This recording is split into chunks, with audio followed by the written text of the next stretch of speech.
Johannesburg in South Africa. The tour has finished. We crawled over the finish line some point yesterday. Harry and Meghan are now back in London. So before we headed back on the plane, we thought we'd do a tour wrap up, the Royal Rota on the road in Johannesburg. The guests, let's talk about the guests. We've got Lizzie here. Lizzie's always here, as you well know, the producer at the ITV Royal Bureau. Nina Strochlic, hello. Thanks for having me, It's Chris. been a pleasure. Now, why have we invited you? Well, let's explain to everybody, you're from which country?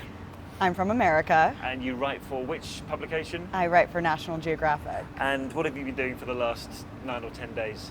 I've just been along for the ride. As you well know, this is not my normal fare. So it's been very interesting to learn about the royals. Yeah.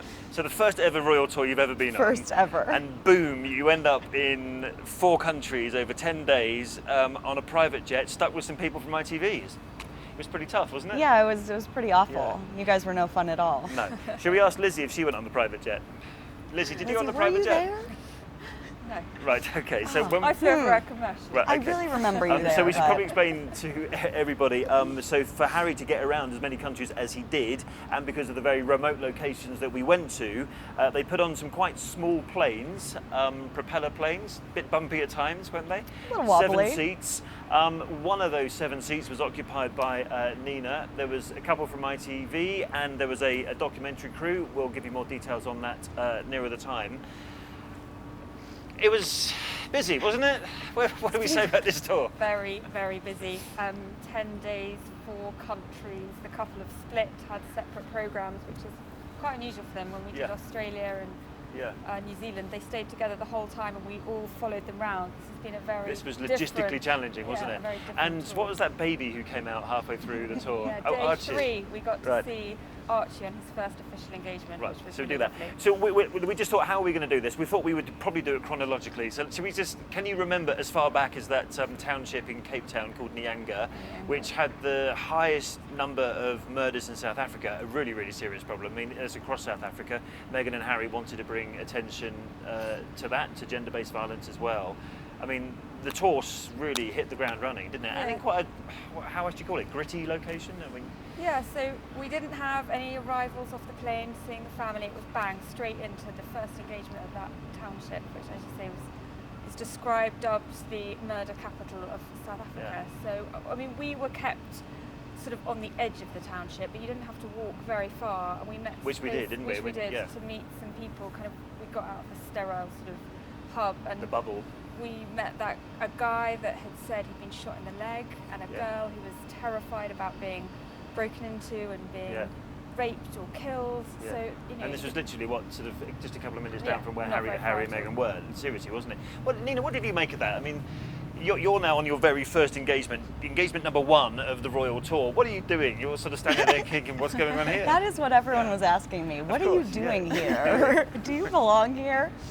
That was an interesting day. I thought that Meghan's speech at the Justice League was amazing. Yeah. I'm a woman of color, Yeah. I'm your sister. I think that was a really good way to launch things off. Yes.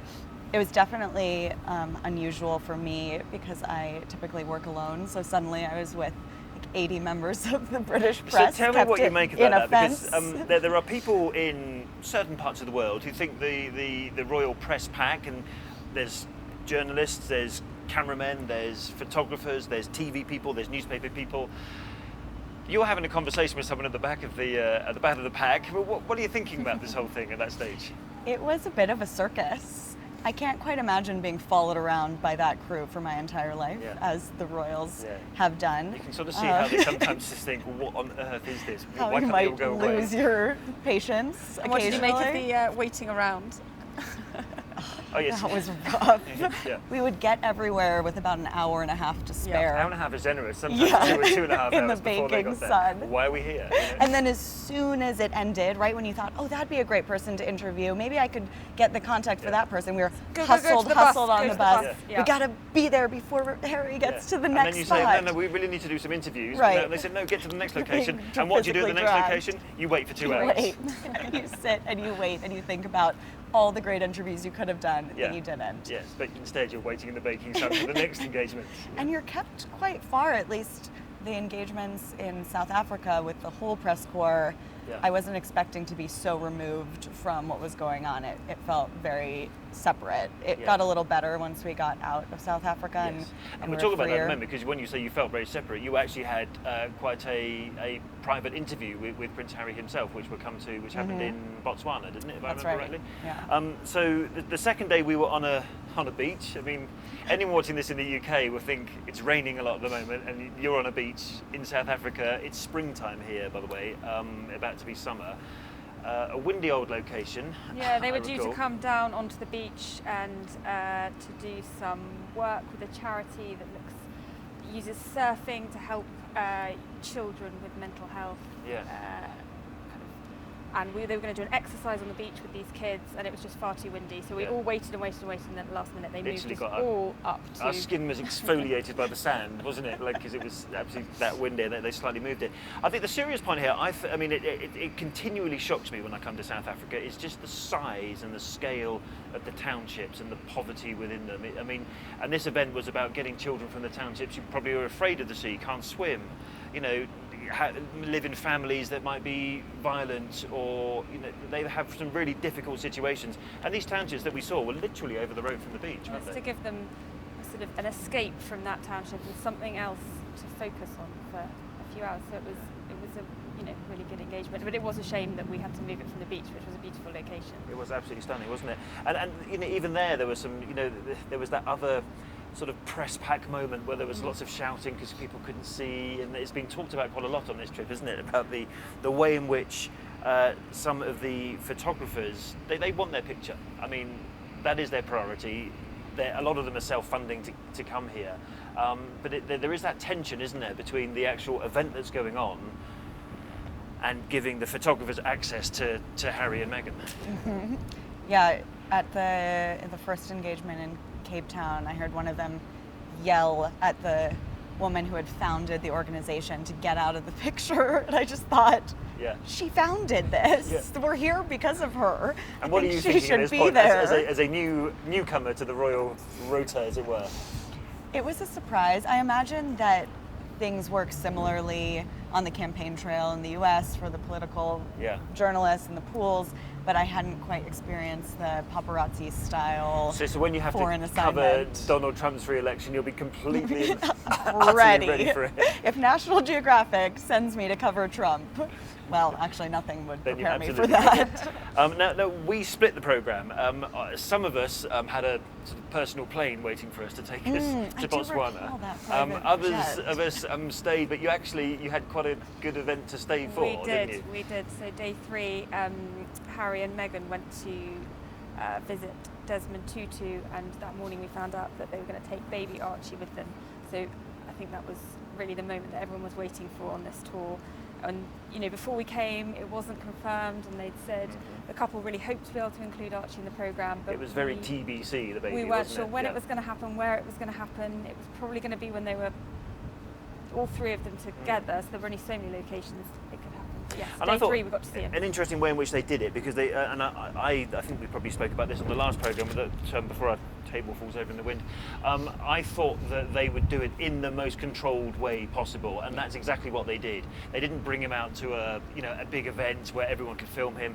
They found a room. It was with Archbishop Desmond Tutu, and the whole thing was very controlled. And in fact, they even released a picture on their own Instagram site way before we even saw Archie with our cameras. Yeah, and it was a very small group of one photographer, one broadcaster, one writer to report for everybody.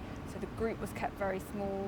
They were kept back. The access was only very short amounts of time. So I think they wanted to include him, but they wanted to do it in as controlled way as possible. Can there ever be a baby whose picture has been beamed around the world with such speed on that Wednesday, do you think? Or had as many people ask what he was wearing at age 5 months. Yes. What was he wearing? I can't remember. He was wearing some dungarees, which sold out incredibly quickly. Right, it's already. But it was nice. There wasn't there a conversation about actually he'll have to get used to the cameras, didn't they? Yeah, you could hear, and you could hear Harry saying, how he's quite busy and trying to stand and stuff, which was really nice. Yeah. So, I think Harry also said, how he was very, I'm sure he's aware of what's going on. Yeah. I mean, I thought it was a nice moment, and everyone had been waiting to see Archie. I think some of the criticism before had been that we'd seen Archie's left foot and his right ear and the half a face and a hand, and people were saying he needs some pieces of the jigsaw. No, it was to kind lovely of to see him. together. but that's unfair because we saw him at the christening, didn't we, as well? But this is only the second time we've had moving footage of Archie, so it was really lovely to see him properly. And last time he was only a baby. Yeah, in my and as it arms. turned out, that was the one and only time we saw him on the whole tour. There was some speculation. How many times did the Palace press staff get asked, "Is the baby coming? Is the baby Where coming?" is he? Where is he? And that was the one and only That was time. the It one was and just only that time. small event. Yeah. The cameras were in there for what, 10 minutes maybe? Not even that. Not even that. It was So while very, you were very doing the baby, controlled. what were you doing? We were in Botswana, Right.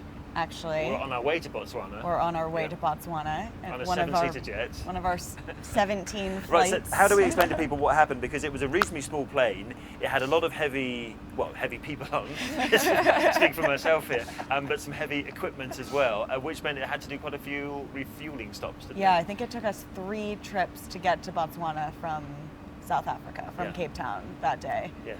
And by the time we ended up wherever we were just completely Kasane, I think it was, if I remember finished. rightly. Yes. Yeah. And that was just the start of, I think, didn't we work out we did 13 up and downs in 13 that plane? up and downs, I think and there's a I more technical counted- word, it might be takeoff and landing, but 13 Yeah. up and downs. I think 21 hours Yeah.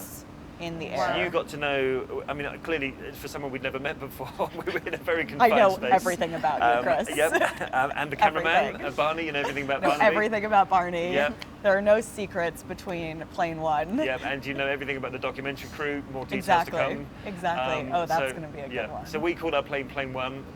There are too many in-jokes to talk about why we called it Angelina Jolie, but that's an entirely different matter. Let's You're focus on Angie. the actual subject. So Yes. actually in Botswana, I mean, a lot of focus on the environment, on replanting, reforestation, Harry raising his concerns about the fragility of the ecosystems. And then you got off a boat and had a private audience with the Duke of Sussex. That was quite a surprise, actually. How did that happen? Tell I us had about just that. started an interview with one of the anti-poaching guys, and they had just taken us on a little boat trip, and we could see Namibia on one side, Botswana on the other, and they were talking about the work that they do and the patrols they do there. And so I'd started this interview, and then I got pulled over by With the a tap on the shoulder. Yeah, by the Palace Your press. turn. The Duke, we'll see you now. Oh. Let's go, let's go, let's go. So Right. that was quite exciting, and also I was a little frazzled. So I was so tell me, for someone scribbling who's like questions a on the first Royal curb. Tour, You didn't know that it was about to happen at all. No, not at all. I had said, I wasn't quite sure how to play this game, so I assumed everyone was asking for time. Yeah. Yes. And so I I think the Buckingham Palace press team had a list this long. Yeah. And the rest. Yeah. and then once everyone got that time, they asked for more time. Yeah. Yes. And then time with Meghan. Yes, And yeah. then time holding Archie. And then time Maybe for not that feeding long. Archie his bottle. Yes. So Well, how are you feeling I at that had moment? just You've just been assumed told I you're about slotted to go and do an interview with the Duke of Sussex, with Prince Harry. First Royal Tour, not really, I presume you haven't met many members of the royal family before. You're not like busy mates with the Queen or anything? I'm starting to check them off now. So, but you've got one down. So Prince Yeah, Harry. one down. And you're feeling at that time excited, slightly nervous, apprehensive, or none of the Pretty above? nervous. I think one thing I had working in my favor was that I truly do not know a lot about the royal family. So I have not spent my entire life, viewing them as this sort of ivory tower, untouchable Yeah. group. So it's kind of like, oh, this will be cool. He seems like a nice guy. They invited National Geographic on this trip, which was lovely to begin with. So I'm hoping that he has something to say and wants to share it. I think it's a helicopter. I thought it might be another private jet. but, Yeah. Oh, we're here. We're right here. yeah, if you need us. A lot of the detail of that interview they did will be in your magazine and online, etc. Can you give us a flavour of what he was talking about there? Yeah. So a story that I'm working on is about the demining in Angola and how that affects the Okavango wilderness area that National Geographic has been doing a lot of work on, but it tied into Botswana because Botswana has sort of this overabundance of elephants, and sort of one of the main ideas is that if Angola becomes a safer place for wildlife, the elephants will be able to migrate in, take some of the pressure off of Botswana and the communities there. Because actually you're touching on the next country now, Angola, where he did the whole landmine thing. Before we wrap up on Botswana, what I thought was quite interesting, after we got off that boat and we did a border patrol, we saw some hippopotami, I believe is the plural of hippopotamus. Deadly some of them sure yes. They also said there were some crocodiles in the lake, but I didn't see any, fortunately. But they were also, I spoke to one of the border guards on there, and I said, also, what were you chatting to Prince Harry about? And he said 3 times Prince Harry had said to him, everything is all right with the world apart from us humans. And it sort of developed his thinking further on in the tour, when he's clearly got almost a new mission at the moment to just draw people's attention to just how much damage humans are doing to the natural world. Yeah, and I think a lot of people, when they see Harry talking in those terms, and he's talking really passionately in those terms, are finding that really hard to balance out with the fact that we've spent a whole summer of Harry travelling via private jets. So, and I think, you know, we should probably explain why you guys were travelling on a private jet, so it doesn't look like, you know, there was a need that you had to be on them. So there were 3 planes, and the reason why they chartered these 3 planes, 2 for the press, 1 for the royal household, was that because a lot of the locations we were going to, be it in Kasane, be it in Angola, be it later on in Malawi, where the runways were very small. They were very small runways. They couldn't accommodate any bigger planes. And to get to these places, that was the only way. And of course, the conversation that you're referring to is the debate over the summer about whether they should have used Elton John's private jet for a holiday. Harry's subsequently said, look, I only get them when I have to for my family. And 99% of the time, he said, he gets commercial flights. And it's true, they came to South Africa and from South Africa on British Airways. And Meghan, when she moved from Cape Town to Johannesburg, she also flew commercially. But you know, when you're reading social media, and people were still struggling, I think, to kind of hear him talking in those terms. And I think that's just something they have to keep working on, really, isn't it? Yeah. So private jet's done. That's conversation's done. Angola was just fascinating, wasn't it? And something that his mother had done shortly before her death in 1997, walking through the minefield. The cleared lane of a minefield, and then Harry effectively retracing her steps that day. He spoke about, I suppose we probably underestimated quite how emotional that would have been for him. We were going, oh, look at that picture, isn't it similar to his mum? We're looking at it from that point of view. For him, that must have been unbelievably emotional, do you think? So intense. Yeah, I think so. And I feel like the trip was sort of building up to that point as well, that the Angola section was going to be really the crux of it, and make this parallel between him and his mother, and that they were on this sort of shared path of bringing attention to these issues, which it seems like that is really what is his self-declared role. He said in our interview, like, I am here to put my sort of, didn't say it in these words, but you know, if I come here and I visit and you guys follow me, the world will know about these places, the world will know about these issues, and that's the same thing that Princess Diana did in the 90s. Actually, the interesting thing about the Princess Diana, so I think she did that in was it January, February of 97? She died in the August of 97. It wasn't until the November of that year that they signed the Ottawa Treaty, which was to rid the world of landmines by 2025.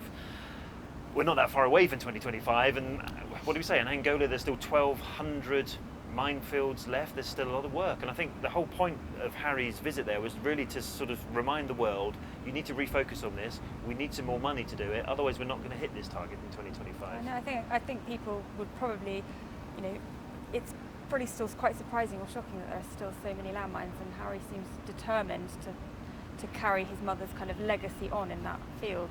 But he did say in the speech in Wambo, where he retraced her steps, just how emotional it was for him to be there 22 years on. What I took from that speech, actually, he said he often wonders, had his mother not have died, would she have seen this project through to a completion? Have we not completed the ridding the world of landmines because our focus has been taken off it? Would Diana have made sure that would have happened earlier? And I got the impression he was really picking up the mantle, and he's now taken it upon himself to make sure this is something that happens. Yeah, we've seen him do work around landmines before, but he did seem to be really refocusing on this as a, you know, this has been a very issue-based trip. They've focused in on a lot of, you know, conservation, gender-based violence, landmines. There's been a lot of focus on these issues, and this seems to be one that he really wants to. And on gender-based violence, while we were in one of those places, probably Angola, Meghan actually made a private visit, because she was staying in Cape Town with Archie. She made a private visit to the scene of a very brutal murder of a young teenage girl, a 19-year-old Unene, and tied a yellow ribbon to the post office where she was killed. I mean, Meghan's focus a lot on this trip has been about the alarming rise in gender-based violence in this country. Yeah, it's huge, and she made that private trip. The ribbon they wrote, it was signed from Harry and Meghan, and it was something like "We stand with you at this moment." But yes, in her speeches, she made a speech yesterday. The visits she's done, they've been very focused on gender-based violence, and it's an issue that is really important to her to highlight. Yeah, you got that impression, isn't it? But they did try to deconflict the programme so that whatever Meghan was doing, she wasn't going to detract from what Harry was doing. And so Botswana, Angola. Can you remember where we went next? You went to Malawi. Zambia? Right. It was Malawi via Zambia. We popped into Zambia. We popped into Namibia to pop refuel. into Zambia to then get to Malawi. Right. Anyone wants to look at these places on a map, they're quite far away. And on our small plane, did we mention we were on a plane? On our small plane, we had to make lots of refueling stops to get to these places. So it was like Angola, Namibia, Zambia. Well, you Malawi. have it all mapped out in your handy printout that you hand drew, didn't you, Chris? My other job is being a Very cartographer. high-tech. Yeah, I think you were really guiding the plane the entire that's why I don't time. have it. I lent it to the pilots. I mean, Malawi was fascinating, wasn't it? And one of the things I didn't realise about Malawi was it's the 4th poorest country in the world. There's no, literally, barely any poorer places than Malawi.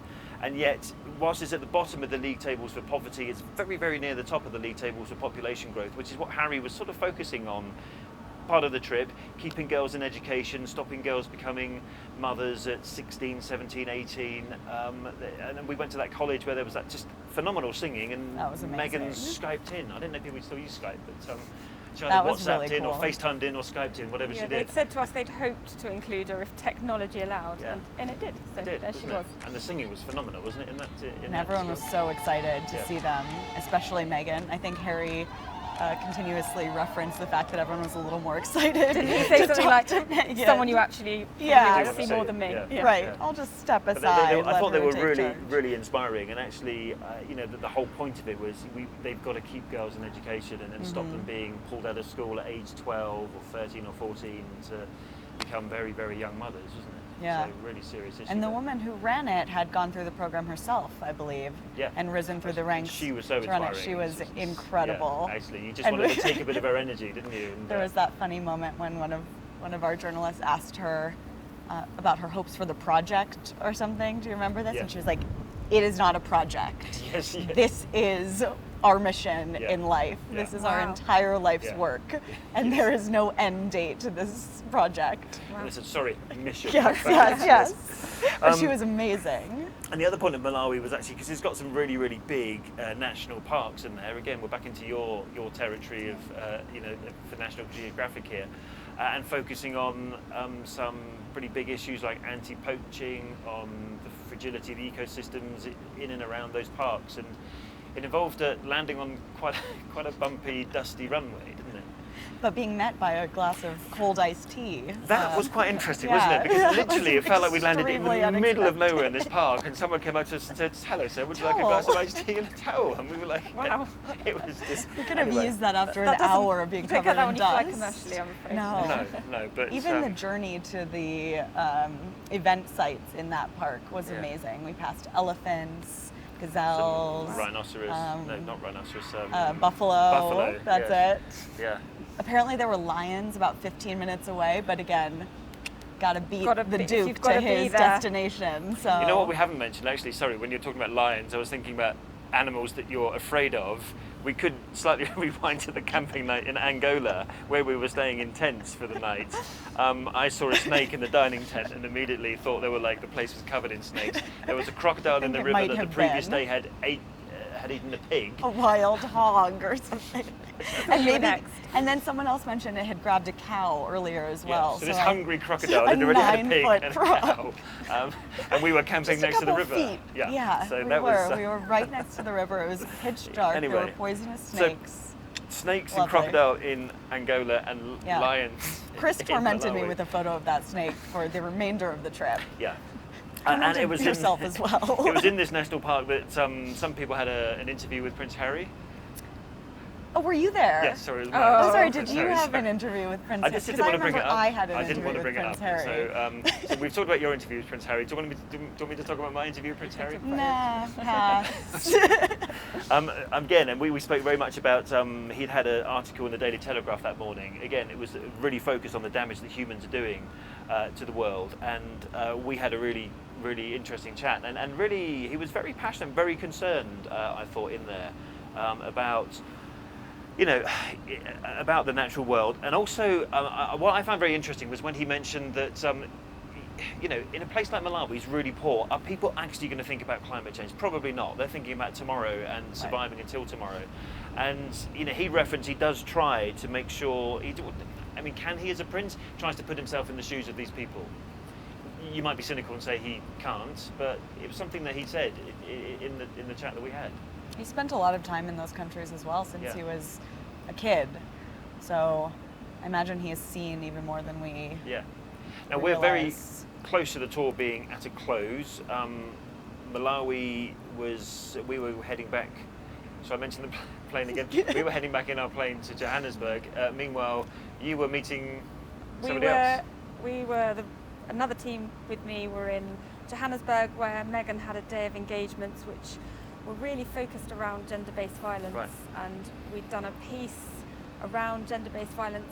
Tell me about that school you went to, because you said some of the girls in that school, you know, were focusing on something very serious in Yeah. South Africa, and some of the girls in the school were again very worried. What's the hashtag? The sort of "Am I next"? Yeah, the rates in schools are really shocking. I think it's estimated that 1 in 10 girls in high school have been raped, 1 in 3 in a relationship have been subjected to physical violence. I mean, and these girls talk about, am I the next one to be raped? Am I the next one to be hurt? And it's, you know, they're just teenagers. It's really shocking. And again, you know, had Meghan not been to these places, and had they not done this in Cape Town as well, these are issues that might not have got the sort of global attention that they had. And the focus that day was on gender-based violence, and she spoke about Yeah. how important the rights of women and girls and were to her, and how she, you know, really wants to help empower women and girls. As we know, she's done a lot around that. Who did And she speak to? she did a pool interview with the print reporters. So this is Val from the Times. Val from the Times did the Right. interview, and our camera Right. filmed the interview. So with you her. were like the Duchess's microphone lady? I How was did the it work? Duchess's microphone lady. Right, yes. okay. That's So- exactly what I did. And I asked her, She'll never told her where forget you. to stand. Yes, exactly. You actually said, stand here, please, or stand there. Can you go back a bit? Directed the Yeah. Duchess. Did you- But I think, you know, that the issue that day was really focused. It was a really strong piece, and then it ran then, on bulletins. Yes. What overshadowed it And was then the, it got the completely bombshell overshadowed announcements. by a statement. I mean, listen, that we it's a received. legal case. We can't talk too much about it, but I mean, it completely overshadowed the tour. Why they And it announced there overshadowed that day and as that well, day I as well, think, was some really yeah. big, important issues you've just Yeah. been articulating, and yet. Why they chose to do it on that day? Why they chose to say we're suing the Mail on Sunday for publishing her letter on that day? Why they couldn't have waited until Thursday? Why Harry had to write a letter talking about the entire, well, what did he call it? A specific press pack. This He never named specific particular press newspapers, pack but it's a specific press on pack. this tour, yeah. We were rather hoping he didn't Not mean us. us. Not I mean, us. people may disagree, but we don't think he means us. The But others. He it was talked about the vilification of his wife, Yeah. how he'd watched one person Very he close to loved him. suffer like this before, his mean- mother, and he didn't want to watch someone else. And that go was suddenly through our this. lead story that night. The following day, it was on all the bulletins. We weren't really focusing on what they were doing that day because we were all talking about Harry and Meghan's relationship with the press. I mean, look, this court case will go on. We don't know how it's going to go. We know that the Mail on Sunday have not settled out of court, so looks like it is heading to court, and it's high risk for both sides, isn't it? It is, yeah, and it did completely dominate Yeah. that day, and the final day of the tour. They were supposed to be focusing on youth unemployment Yeah. in South Africa, which is huge. Yeah. It's over 50%, and that just got completely washed out by this statement. And I think that And no real answers anywhere, was there? I mean, No. we were looking at their team around them, who were sort of ashen-faced and weren't able to say very much back to us. It had felt like that we'd gone, 2-3 steps ahead, but I wonder now whether we've gone at least 2 steps back in terms of that relationship between Harry and Meghan and the press. Yeah. It felt quite tense yesterday, didn't it? yeah, the atmosphere when they arrived, there's normally hustle and bustle when they get to an engagement, and All it right. was completely flat. And Should we wrap up? very So quiet. we're here. This was the media hotel, wasn't it? Where all the media were staying, called the Michelangelo Towers.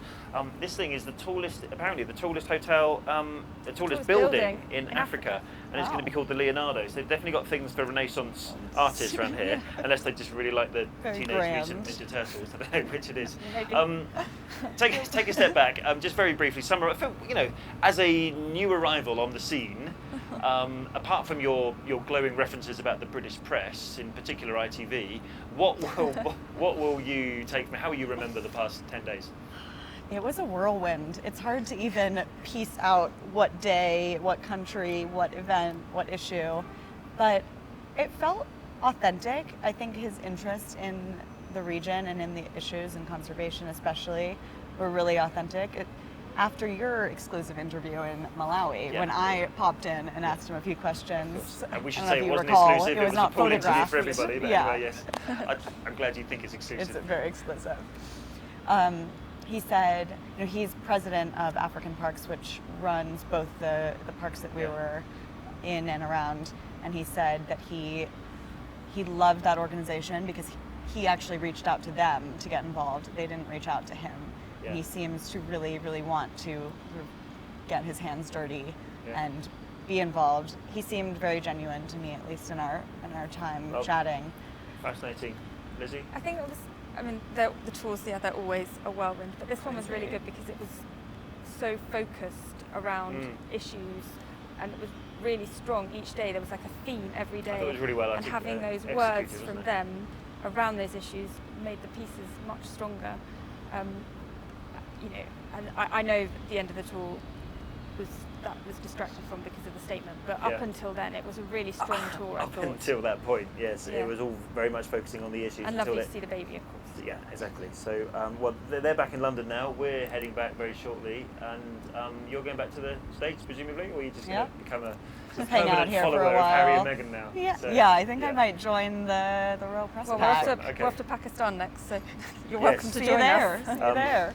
Thanks for sharing all your thoughts with us. Thanks It's for really the great good to get your times, perspective, Chris. actually, as an American and as a sort of new arrival in the As a Royal befuddled, Press Pack. Yeah. lost journalist, just traipsing around. Lizzie, thank you very much. And as Lizzie said, we're off to Pakistan in a couple of weeks' time. So that's with the Duke and Duchess of Cambridge, William and Kate.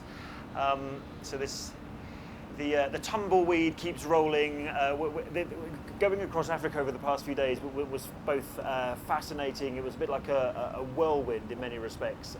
But we hope we've managed to capture something of the tour and sum it up for you. And we will see you probably in Pakistan.